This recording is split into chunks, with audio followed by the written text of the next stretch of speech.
तो इसका मतलब वो ये मान लिया जाए कि हर नेता दुमैया साफ है। ओम प्रकाश राजभर दुमैया साफ है। नहीं, वो तो कहते हैं हर नेता। हर नेता नहीं है। को मौका मिलेगा भारतीय जनता पार्टी में जाने का तो क्या करेंगे? नहीं, हम नहीं जाएंगे। तो कहते हैं कि अब किसी राजनेताओं पे हमें भरोसा नहीं रह गया, ये जनता अपने स्वार्थ के लिए ही जी रहे हैं। जनता सरकार तो दावा कर रही है, सरकार तो दावा कर रही है कि विकास हो रहा है, तमाम सुविधाएं मिल रही है, लेकिन आप लोग उसको नकार रहे हैं। ये अच्छी बात है कि भारत सरकार अगर अनाज दे रही है गरीबों का, तो इससे नुकसान मत दीजिए ना। बदलू नेताओं के ऊपर कौन सा धारा लगनी चाहिए? दल बदलू नेताओं को जेल जाना चाहिए सीधा सीधा, मगर जेल भेजेगा कह रहे चोरे चोर मौसियाउद भाई।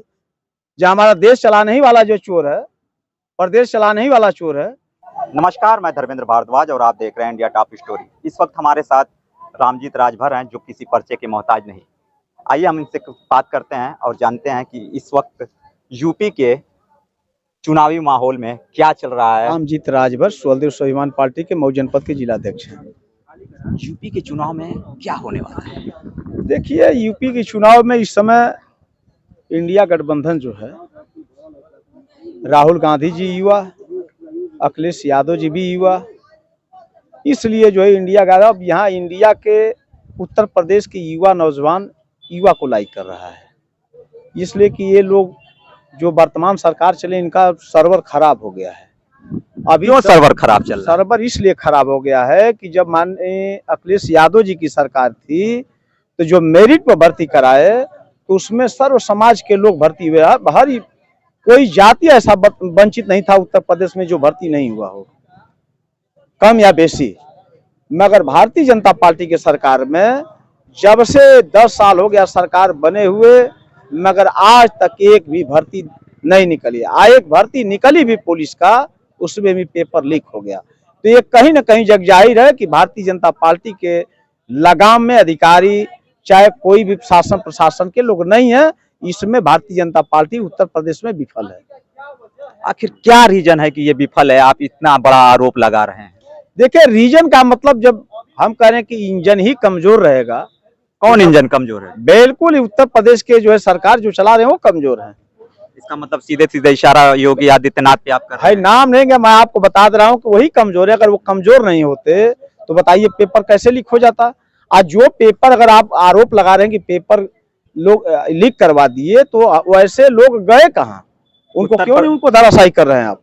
उत्तर प्रदेश के सबसे अच्छे लीडर माने जाते हैं योगी आदित्यनाथ। बुलडोजर, अमीर गरीब का मकान तोड़वा दीजिए, वही सबसे अच्छे माने जाते हैं। बड़े के अमीरों के आड़ में गरीबों का मकान तोड़ा जा रहा है। अमीरों के आड़ में गरीबों का मकान तोड़ा जा रहा है। हमसे कितना प्रमाण लेंगे? मऊ जनपद का प्रमाण देंगे आपको। वो तो कहते हैं कि गरीबों का मकान गिराने से पहले उनकी व्यवस्था की जाए, फिर उसके बाद उन पे बुलडोजर चलाया जाए। जिला में आप एक नाम बता दिए जिनका व्यवस्था करके उनका मकान तोड़ा गया है। उनसे पूछिएगा कि एक नाम बता दीजिए मऊ जिला में जो गरीब अमीरों का मकान तोड़ा गया है, गरीबों को दिया गया है। चाहे गरीबों का तोड़ा गया तो उनका व्यवस्था करके तोड़ा गया है। ऐसा धरातल पर कुछ नहीं है। सरकार देखिए इस समय नाकाम है और आज नौजवान युवा पूरा जो है बेरोजगारी खातिर एकदम दर दर की ठोकर खा रहे हैं। ओम प्रकाश राजभर मंत्री बनने का दावा कर रहे हैं और 5 सीट लेने का दावा कर रहे हैं। तारीख पर तारीख पड़ रहा है। अभी अधिसूचना जारी होने वाला है। जब मंत्रिमंडल का विस्तार होगा तब ना मंत्री बनेंगे। अभी देखिए उनके चंगू मंगू जितने उनके अलाल दलाल हैं गांव गांव घूम रहे हैं। अरे फिर वही सुन लीजिए, वही पारा पढ़ा रहे हैं कि मंत्री जी सरकार में चले गए हैं, उत्तर प्रदेश में दारू बंद करवाएंगे महिलाओं को के लिए, और जो है 300 यूनिट बिजली माफ कराएंगे और जाति जनगणना कराएंगे। इसी नाम पर गांव गांव में जाके कैडर करके और राजभर समाज से चंदा सुन रहे हैं लोग। आप कभी उनके साथी रहा करते थे और आप उनको इतना गंभीर आरोप लगा रहे हैं, क्या हो गया? हम उनकी हकीकत को जानता हूँ। और मैं आज का नेता थोड़ी हूँ। 27 अक्टूबर 2002 का गठन हुआ जब सारनाथ के धरती पर स्वदेव भारतीय समाज पार्टी का, हम लोग तब से संघर्ष कर रहे हैं। तो ओम प्रकाश राजभर के नस नस को जानता हूँ। वो कितना बनारसी चाय है और कितना समाज को ट्रैक्टर टाली में लाद करके गोलियां करके बेचने का काम किए। आपको समझने में इतना काफी वक्त कैसे लगे? देखिए, हम पहली बात तो हमारे समाज में और लोग नेता हैं, जैसे उन्होंने जिसे मान लीजिए शकलदीप राजभर रहे, फिर जो है हरिनारायण राजभर रहे, रामचल जी कालीचरण रहे, बब्बन रहे, विजय रहे, फिर जो है रामचल रामजतन जी रहे। ये तमाम हमारे समाज में सबसे पहले एमएलए हुए थे वो जो है दूधनाथ राजभर जी, फिर जो है सुखदेव राजभर हुए। ये लोग कहीं ना कहीं अपने स्वार्थ के लिए किसी न किसी दल में रहा करते थे। राजभर समाज के लोगों का कहना है कि ओम प्रकाश राजभर राजा जय सुहेलदेव के बाद कोई अगर हमारा भगवान बन के आया है तो ओम प्रकाश राजभर आया है। अच्छा ये बताइए, 585 राजाओं में 185 राजा थे राजभर समाज के, और 6743 बिरादरी में अगर राज का नाम लगा है तो सिर्फ एक बिरादरी है। इसको आप गूगल पर सर्च करके देख लीजिए। 6743 बिरादरी में अगर राज का नाम लगा है तो सिर्फ राजभर के ऊपर लगा है और किसी जात के नाम नहीं है। तो कहीं ना कहीं जग जाहिर है कि 585 राजाओं में 185 राजा उत्तर प्रदेश में नहीं पूरे देश में राजभर हुआ करते थे। उतना उनके पे क्लेम करते हैं, लेकिन राजभर समाज राजभर को अपना भगवान मानता है। नहीं, ऐसा कुछ नहीं है। ये आप लोगों के माध्यम से अगर उनको खबर पहुंचा दीजिएगा। अब ये बताइए, अगर राजभर समाज कोई ऐसा जनपद नहीं है, कोई विधानसभा नहीं है जहाँ 30,000, 40,000, 50,000 राजभर का वोट न हो पूर्वांचल में। राजभर जी अगर मंत्री बन गए तो फिर आप क्या करें? कहाँ मंत्री बन रहे हैं वो? संतरी तो बन ही नहीं पाएंगे। मंत्री का दूध छोड़ दीजिए। आज 27 के बाद 2027 में नहीं, 2025 में जिला पंचायत तक नहीं जीत पाएंगे। मैं चैलेंज कर रहा हूँ, जितवा के दिखा लीजिएगा। नहीं जीत पाएंगे, इसलिए कि अभी पूर्व में जो है उनके भर मुंह करीखा पोत करके हम लोग भेजे हैं। आपको डर नहीं लगता? वो कहते हैं कि उत्तर प्रदेश में सबसे बड़े बाहुबली ओम प्रकाश राजभर हैं। हम महाराजा सुहेलदेव जी के वंशज हैं, हम राजा भरूच के वंशज हैं, हम राजा परीक्षित के वंशज हैं, राजा नहुस के वंशज हैं। ऐसे लोगों से हमको डर नहीं लगता है। आप बार बार उनको कभी कभी ईडी की धमकी देते हैं, ईडी की जांच करवाते हैं, और आखिर क्या मामला है जो ओम प्रकाश राज जो गलत किया है उसके ऊपर बुलडोजर चले, उसका हमारा कोई विरोध नहीं है। ओम प्रकाश राजभर क्या गलत किया? बिल्कुल, राजभर समाज को ट्रैक्टर टाली में लाद करके 20 साल से वो व्यक्ति जो है बेच रहा है। उस व्यक्ति का विकास हो गया। राजभर समाज जो मड़ई टाटी में रहा करता था आज 20 साल पहले, आज भी उसी मड़ई में है। ओम प्रकाश राजभर, पूछिए उनसे कि क्या उनके पिताजी गाड़ियां खरीद के दिए थे क्या चलने के लिए 8-10 गो। ये राजभर समाज ने चंदा काट करके ओम प्रकाश राजभर को वहां तक पहुंचाया है। मगर राजभर समाज का आज के डेट में सबसे बड़ा अगर दुश्मन कोई हुआ तो उस व्यक्ति का नाम है ओम प्रकाश राजभर, सबसे बड़ा दुश्मन। तो क्या अपने समाज को वो बेचने का काम कर रहे हैं? बिल्कुल, प्रमाण है, मैं प्रमाण दे रहा हूँ, कभी सपा में कभी भाजपा में। तो इसका मतलब वो ये मान लिया जाए कि हर नेता दुमुहिया सांप है? ओम प्रकाश राजभर दुमुहिया सांप है? नहीं, वो तो कहते हैं हर नेता। हर नेता नहीं है, उन्हीं की तरफ से और लोग दल बदल हुए हैं क्या? नहीं, दल बदलने वाले नेताओं की तो काफी लंबी लिस्ट है। लंबी लिस्ट है, मगर उनके मुंह से अशब्द भाषा का प्रयोग नहीं। मतलब ये मान लिया जाए कि जनता के जनमत का कोई सम्मान नहीं नेताओं के नजर में? जनता का सम्मान होता है, ये बात नहीं है। नहीं, कहाँ होता है? जान लीजिए। नहीं, मेरी बात को आप जवाब दीजिए। जनता के जनमत का अगर सम्मान होता तो कोई नेता, जैसे कि एक जनता चुन के आती है कि हमने इनको अपना जनमत के हिसाब से नेता चुना और विश्वास जताया कि 5 साल हमारे साथ रहेंगे, वही नेता 6 महीने साल भर के अंतरकाल में वो दूसरी पार्टी चयन करता है और वो कूद के भाग जाता है, कहाँ सम्मान होता है? अच्छा ये बताइए, ऐसे बहुत कम मिलेंगे आपको। ये धरती जो है नेताओं से खाली नहीं है। उत्तर प्रदेश नहीं पूरे देश में नेताओं से खाली नहीं है, मगर ओम प्रकाश राजभर जैसे हर नेता नहीं करता है। मैं आपको बता दे रहा हूँ। अच्छा ये बताइए, कांग्रेस की सरकार रही वो भी कुछ ने काम किया, सपा की सरकार रही वो भी कुछ काम किए जनता के लिए, चाहे वो भाजपा की सरकार है ये भी जनता के लिए काम कर रहे हैं। तो जिनकी सरकार बनती है वो लेके जाएंगे कहाँ? आपको मिला, लेके जाएंगे गाँव में ना। आपको मौका मिलेगा भारतीय जनता पार्टी में जाने का तो क्या करेंगे? नहीं, हम नहीं जाएंगे भारतीय जनता पार्टी में, हम कभी नहीं जाएंगे। ओम प्रकाश राजभर भी तो ऐसा ही कहा करते थे। ओम प्रकाश राजभर हम नहीं बन सकते हैं। ओम प्रकाश राजभर जो कहते हैं, अभी आपने पूर्व के चुनाव में देखे होंगे, कहे होंगे कि जब तक हम अखिलेश यादव को सेफई नहीं भेज देंगे, असल माँ बाप के औलाद नहीं, तो सेफई तो नहीं भेज पाए। तो ओम प्रकाश राजभर से पूछे कि आपके बाप असल है कि नकल है, पहले बता दीजिए। इसके कुछ साल चुनाव के पहले आप में उसमें तो हामी भरते थे उनके साथ? नहीं, हामी नहीं, मैं सच्चाई पर ही लड़ता था। भागीदारी संकल्प मोर्चा हमने ही बनवाया था करके, और 11 राष्ट्रीय अध्यक्षों को धोखा दिए, जैसे ओवैसी, बाबू सिंह कुशवाहा, बाबू रामपाल, प्रेमचंद प्रजापति जी, अनिल चौहान, ऐसे 11 राष्ट्रीय अध्यक्ष हमने बनवा के हल्दरपुर की रैली करवाया। क्या लगता है कि कल्पनाथ राज के जाने के बाद मऊ का जो विकास रुका, एकदम रुक गया? आने के बाद कौन सी पार्टी ने काम किया है? कोई नहीं, सभी लोग फेल है। अभी देखिए उन्हीं का विरासत हुआ, कोई चुनना पुतवाने वाला नहीं है। कौन करेगी? की विरासत? मेरी बात का जवाब दीजिए, कौन करेगी पार्टी? अब तो उम्मीद किसी से नहीं है। जनता तो कहते हैं कि अब किसी राजनेताओं पे हमें भरोसा नहीं रह गया, ये अपने स्वार्थ के लिए ही जी रहे हैं। जनता बिल्कुल सही कर रही है। जनता अगर ये बात समझ जाती, जनता अगर इस बात को समझ लेती कि नहीं, यहाँ देश में सबसे पहले जो है शिक्षा की जरूरत है। अगर जो व्यक्ति शिक्षित हो जाएगा वो नेता का आभारी थोड़ी रहेगा, हर चीज उपलब्ध कर लेगा शिक्षा से। तो जनता की बात क्यों नहीं मानी जा रही है? हमारे नेताओं ने जो है, जो सरकार चले, जनता जो शिक्षा मजबूत होने ही नहीं दे रहे हैं लोग। उधर देखे होंगे कि कोरोना लगा करके जो है लंबा समय तक युवाओं का भविष्य। कोरोना तो एक बीमारी थी, इसको तो आप नकार नहीं सकते थे। कोरोना तो एक बीमारी थी, इसको आप नकार नहीं सकते। कहाँ बीमारी थी? हाँ, कोरोना क्या है? बीमारी थी तो कहाँ बीमारी थी? वो पूरे देश में थी। पूरे देश में कहाँ था? हाँ, नहीं, अगर ये बताइए, कोरोना में आप चुनाव करवा रहे हैं कलकत्ता में, तो उस समय कोरोना नहीं था। हाँ। कोरोना के दौरान आप चुनाव करवा रहे हैं तो कोरोना नहीं था। आज जब चुनाव खत्म हो गया तो कोरोना आ गया।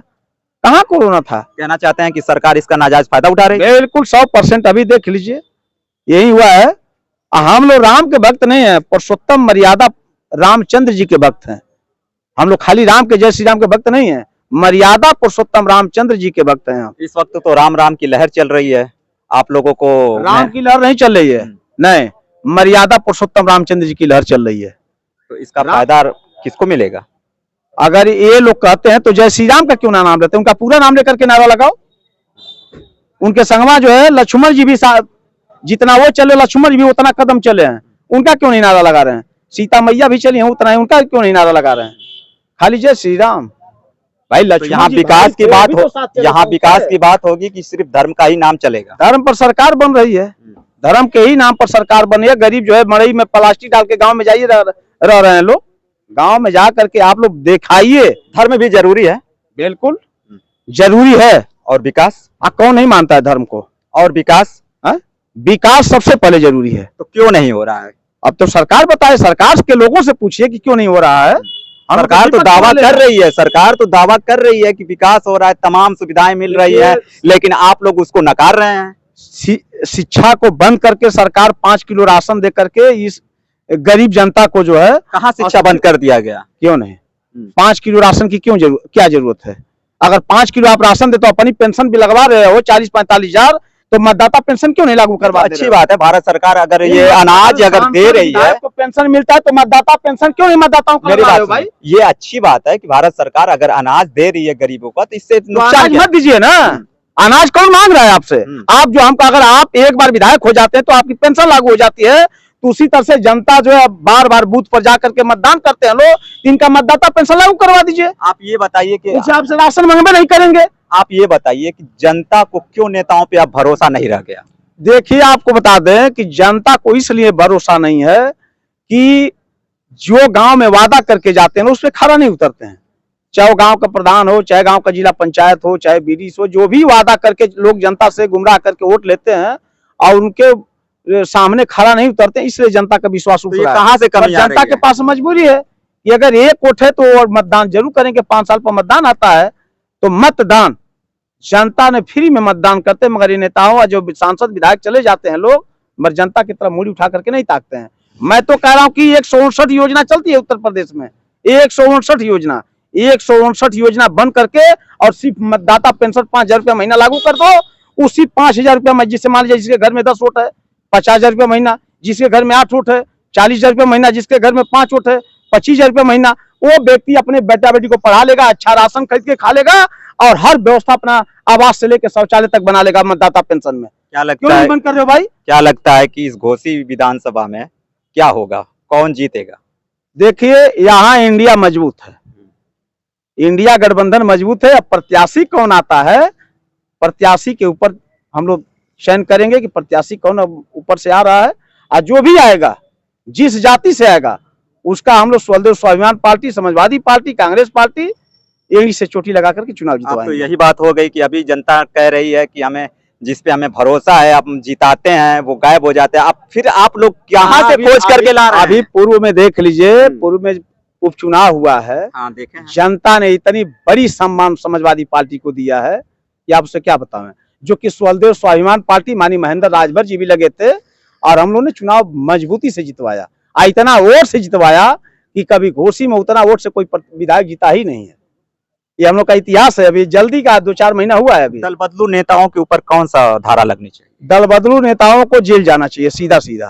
मगर जेल भेजेगा कहे चोरे चोर मौसियाउद भाई, जो हमारा देश चलाने ही वाला जो चोर है, प्रदेश चलाने ही वाला चोर है, तो फिर उसको जेल भेजेगा कौन? यही देख लीजिए, हमारा जनपद जो है एकदम लावारिस के तरफ से पड़ा हुआ है। तो जनता इतनी लाचार बन के क्यों है? उसके न जनता के जनमत का सम्मान हो रहा है, न उसके वादे का सम्मान हो रहा है। आप लोग पहले सही दिखाइए, धरातल पर जाकर के सही दिखाइए। जब से ये नेताओं का एक मिनट मेरी बात सुनिए, ये नेताओं का ये ऐसा क्यों आरोप रहता है? मीडिया जो आप नेताओं का ये मीडिया पे क्यों आरोप रहता है? ऐसा इस तरीके का रहता है कि आप हमारे देश के, क्या हम सच्चाई नहीं दिखाते हैं? हमारे देश के प्रधानमंत्री डॉक्टर मनमोहन सिंह बहुत अच्छे प्रधानमंत्री थे, सुलझे हुए आदमी थे। जब आप लोग मोदी मोदी करते हैं तो एक बार उनका भी चलाइए ना चैनल पर, क्यों नहीं चलाते हैं आप लोग? बताइए, बहन जी सरकार चलाई थी तो क्या अच्छा नहीं था उनका शासनकाल? अगर अखिलेश यादव जी चलाए, मुलायम सिंह चलाए, तो उनका शासनकाल अच्छा नहीं था? तो उनका के नाम क्यों नहीं लेते हैं आप लोग एक बार? उनका भी तो अगर जो भी प्रदेश में सरकार चलाया है, तो आप योगी योगी कर रहे हैं, तो उसी तरह से एक बार उनका भी नाम पूछिए, आप उनका भी नाम लीजिए। तो हम तो सवाल तो सबसे पूछे जाते हैं, सरकार चलाए वो सारे लोग अच्छे हैं, सवाल तो सबसे पूछे जाते हैं। देखिए, धरातल पर जिनकी सरकारी, चाहे बसपा का बना, चाहे सपा का बना, चाहे कांग्रेस का बना, चाहे भाजपा का बना, प्रदेश के लिए सारे लोग काम किए हैं। कोई एक व्यक्ति नया काम नहीं कर रहा है, सारे लोग कुछ न कुछ, जिनकी सरकार बनी वो कुछ न कुछ करके ही गया है यहाँ से, ये जान लीजिए। कौन कह रहा है कि मैं सरकार बना करके मैं काम नहीं किया हूँ? कोई एक पार्टी का नाम बता दीजिए। तो ये मान लिया जाए कि जनता के जनमत का कोई सम्मान नहीं रहेगा, राजनेताओं का ही चलेगा। नहीं नहीं, देखिए, राजनेताओं का इसलिए चलता है, एक चीज खत्म कर देना चाहिए, वो धरातल पर आ जाएंगे। एक बार जो विधायक होता है उसकी पेंशन लागू हो जाती है, फिर वही विधायक दोबारा विधायक हो जाता है तब भी पेंशन लागू हो जाती है। इसको सरकार तो पहले खत्म करे, पहले विधायकों का पेंशन, एमएलए का पेंशन, ये सारे लोगों की पेंशन खत्म करो, तब जाकर के देश का विकास होगा, नहीं तो होने वाला नहीं है। ये थे रामजीत राजभर और आपने इनको सुना। फिर मिलते हैं दूसरी खबर के साथ। मैं हूं धर्मेंद्र भारद्वाज और आप देख रहे हैं इंडिया टॉप स्टोरी। जय हिंद।